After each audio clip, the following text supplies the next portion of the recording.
प्यारा बारो, बाजी गुलबानू जी तरफा तवा सबनी के बलिकार। तवा बुधी रहे आयो दिलचस्प अखाणियों। अचो त अजी अखाणी बुधू ऐं लुत्फ अंदोज़ थियूं। बर्फ में रस्तो। हसद गुनाह है। छा अवां स्कूल बस जे बदिरां बर्फ वारी गाड़ी ते स्कूल वञण पसंद कंदा?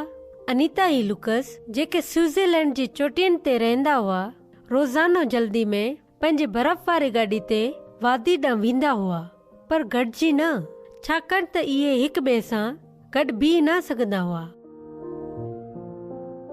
इहो छो एतिरो मुश्किल हो हिक ॿिए सां गॾिजी रहण? ऐं पोइ अंगारे जे ॾींहुं ईअं थियो।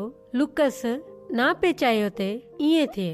हुनजी ई करण जी का बि नियत न हुई। जॾहिं हू पंहिंजी बर्फ वारी गाॾी तेज़ हलाए रहियो हो, हुन अनीता जी बर्फ वारी गाॾी खे टक्कर हई ऐं उहे ॿई नाले में वञी किरिया।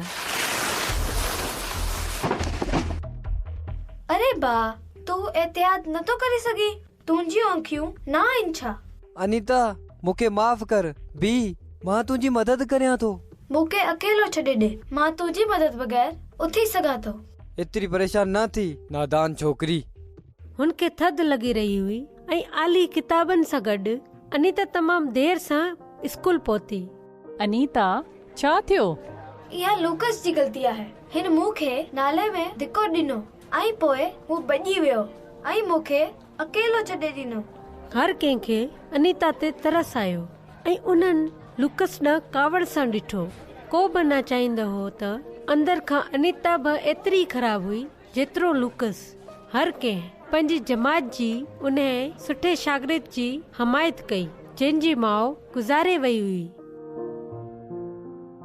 माण्हू उहा ई ॾिसनि था जेको ॿाहिरां नज़र अचे थो, पर ख़ुदा असांजे दिल जे अंदर बि ॾिसे थो।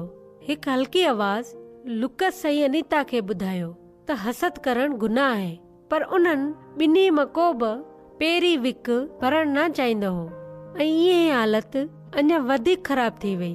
ॿाहिर जे मौसम में जॾहिं बर्फ ॻरी वई, लुकस डैनी खे मिलियो जेको जबलनि में पंहिंजी ॿिली जे बचे सां खेॾी रहियो हो। तूं छा करे रहियो आहीं? मां अनीता लाइ गुल टोरे रहियो आहियां। ख़ैर, अनीता लाइ? तुंहिंजी भेण चरी आहे। मां पंहिंजे पीउ खे ॿुधाईंदसि। न, तूं ईअं न कंदे। लुकस डैनी खां गुल खसे वरिता, उन्हनि खे ज़मीन ते उछलाए छॾियो ऐं उन्हनि खे लताड़े छॾियो। लुकस डैनी जे ॿिली जे बचे खे खयो ऐं उनखे वॾे नाले जे मथां लटकायो। पोइ सभु कुझु बिजली जी तेज़ी जीअं थियो। स्नो वाइट लुकस खे चंबो हुयो ऐं हुन उनखे नाली में उछलायो।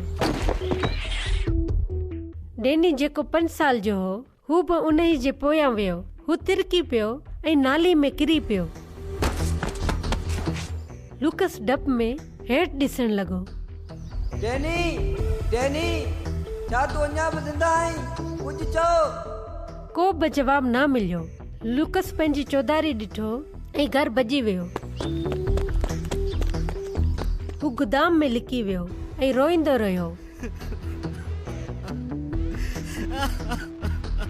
पोइ छा थियो, तव्हांखे ई ईंदड़ ड्रामे में ख़बर पवंदी। ठीकु आहे ॿारो, हाणे बाजी गुलबानो खे इजाज़त ॾियो। ख़ुदा हाफ़िज़।